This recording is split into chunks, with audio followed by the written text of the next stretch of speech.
ഈ അടുത്ത കാലത്ത് ഹാർവാർഡ് ബിസിനസ് സ്കൂളിൽ നടന്നിട്ടുള്ളൊരു സ്റ്റഡി പറയുന്നത് 21st സെഞ്ച്വറിയിലെ സെയിൽസ് എന്ന് പറയുന്നത് റിലേഷൻഷിപ്പ് സെയിൽസാണ്.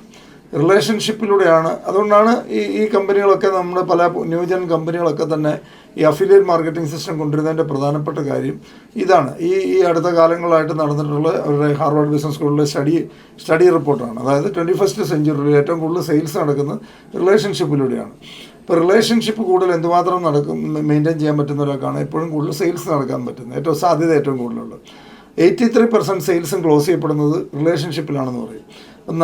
നമ്മുടെ ആൾക്കാരോട് നല്ല റിലേഷൻഷിപ്പ് കീപ്പ് ചെയ്യുക, നമ്മൾ ടീമിൽ വന്നിട്ടുള്ള ആൾക്കാരോട് നല്ല റിലേഷൻഷിപ്പ് കീപ്പ് ചെയ്യുക, നമ്മൾ ഇൻട്രാക്ട് ചെയ്യുന്ന എല്ലാവരുമായിട്ടും ഏറ്റവും നല്ല റിലേഷൻഷിപ്പ് കീപ്പ് ചെയ്യുന്ന ആൾക്കാർക്കായിരിക്കും ഏറ്റവും കൂടുതൽ ബിസിനസ് ഉണ്ടാവുക എന്നാണ് പറയുന്നത്. നമ്മൾ വലിയ ബിസിനസ് എംപയർ ബിൽഡ് ചെയ്യുന്ന ആൾക്കാരാണെന്നുണ്ടെങ്കിൽ നമ്മൾ ജീവിതത്തിലെ വലിയ സ്വപ്നങ്ങൾ സാക്ഷാത്കരിക്കണമെന്ന് ആഗ്രഹിക്കുന്ന ആൾക്കാരാണെങ്കിൽ നമ്മൾ അറിഞ്ഞിരിക്കുക എപ്പോഴും ലോങ് ടൈം ചിന്തിച്ച് മാത്രമേ ഇതിനകത്ത് വലിയ അച്ചീവ്മെൻറ്റുകൾ ഉണ്ടാക്കാൻ പറ്റുള്ളൂ.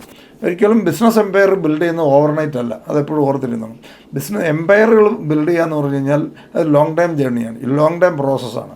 അതൊരിക്കലും ക്വിക്കായിട്ട് ചെയ്യാൻ പറ്റുന്നൊരു കാര്യമില്ല. എല്ലാവരും ഫേസ്ബുക്ക് നമ്മൾ ഉപയോഗിക്കുന്നവരാണ്. എത്ര വർഷം എടുത്തെന്നറിയാം ഫേസ്ബുക്ക് എന്ന് പറയുന്ന ആ പ്ലാറ്റ്ഫോം ഒരു ഫസ്റ്റ് സെല്ല് നടക്കാൻ? അറിയോ? 7 വർഷം എടുത്തു. ഫേസ്ബുക്ക് എന്ന് പറഞ്ഞാൽ അവർ കൊണ്ടുവന്നതിന് ശേഷം ആദ്യത്തെ സെയിലിൽ നടക്കാൻ 7 വർഷം വരെ സീറോ സെയിൽസാണ്. നമുക്കറിയാവുന്ന പല പ്ലാറ്റ്ഫോം. ആമസോൺ എത്ര വർഷം എടുത്തെന്നറിയോ?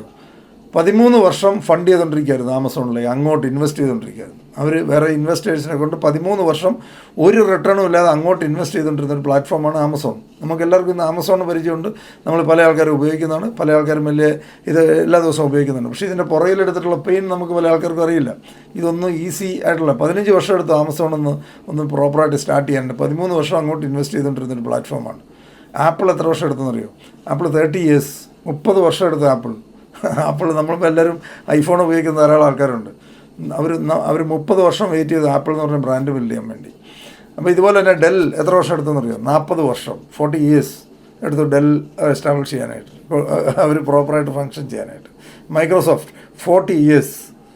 അപ്പോൾ എംപയറുകൾ ഓവർനൈറ്റ് ബിൽഡ് ചെയ്യാൻ പറ്റിയാണ്, അതെപ്പോഴും ഓർത്തിരുന്നുള്ളൂ. എംപയറുകൾ ബിൽഡ് ചെയ്യണമെങ്കിൽ പെർസിസ്റ്റൻ്റായിട്ട് നമ്മൾ ചെയ്യുന്നത് ശരിയാണ് ബോധ്യം വന്നു കഴിഞ്ഞാൽ പെർസിസ്റ്റൻ്റായിട്ട് അതിൻ്റെ പുറകിൽ ഡെഡിക്കേറ്റഡായിട്ട് നിൽക്കുന്നവർക്ക് മാത്രം പറഞ്ഞിട്ടുള്ളതാണ്. എന്തുകൊണ്ടാണ് ആൾക്കാർ പലപ്പോഴും എംപ്ലോയ്മെൻറ്റ് ചൂസ് ചെയ്യുന്നത്? നമുക്ക് ഇതൊന്നും പറ്റിയില്ല, പെയിനൊന്നും പറ്റിയില്ല. ഇപ്പോഴത്തെ പ്രസൻറ്റ് കംഫർട്ടിന് വേണ്ടി നോക്കുന്നവരാണെങ്കിൽ ഫ്യൂച്ചർ ഗ്ലോറി ഉണ്ടാവില്ല. ഫ്യൂച്ചർ ഗ്ലോറി എൻജോയ് ചെയ്യണമെന്ന് ആഗ്രഹിക്കുന്നവർ പ്രസൻറ്റ് കംഫർട്ട് ബ്രേക്ക് ചെയ്യണം. ഇതാണ് അതിൻ്റെ പ്രിൻസിപ്പിൾ. പ്രസൻറ്റ് സാക്രിഫൈസ് എന്ന് പറഞ്ഞ സാധനം ഇല്ലാതെ വലിയ എംപയർ ബിൽഡ് ചെയ്യാൻ പറ്റിയില്ല, വലിയ ഡ്രീമുകൾ അച്ചീവ് ചെയ്യാൻ പറ്റിയില്ല. ഓർഡിനറി ആകാൻ ചൂസ് ചെയ്യേണ്ടി വരും. പല ആൾക്കാരും ഓർഡിനറി ആകുന്നതിന് കാര്യം നമ്മളിപ്പോൾ നമ്മുടെ ഏറ്റവും ഇമ്പോർട്ടൻ്റ് ആയിട്ടുള്ള നമ്മുടെ ബന്ധുക്കളുടെയും സുഹൃത്തുക്കളുടെയൊക്കെ ഇടയ്ക്ക് രാഷ്ട്രീയമൊക്കെ പറഞ്ഞ് ഈ സാധനമാണെന്നുണ്ടെങ്കിൽ വലിയ എംപയർ ബിൽഡ് ചെയ്യാന്നുള്ള ഡ്രീം അങ്ങ് മാറ്റി വെച്ചേക്കുക. ഈ എല്ലാ ആൾക്കാരുടെയും ഈ ആലിബാബയുടെ സ്റ്റോറി നോക്കിയാലും ഈ വലിയ എംപയർ ബിൽഡ് ചെയ്തിട്ടുള്ള എല്ലാ ആൾക്കാരും കടന്നു പോയിട്ടുള്ള പ്രോസസ്സ് തന്നെയാണ്. അപ്പോൾ ഹാർഡ് വർക്ക് ചെയ്യുക, പേഷ്യൻ്റായിട്ട് വർക്ക് ചെയ്യുക, ക്ഷമയുണ്ടാവുക. ക്ഷമ എന്ന് പറയാൻ ഭൂമിയോളം ക്ഷമയുണ്ടാവണം വലിയ എംപയറുകൾ ബിൽഡ് ചെയ്യണമെങ്കിൽ. ഈസി ആയിട്ട് ഉണ്ടാവുമെന്ന് വിചാരിക്കരുത്.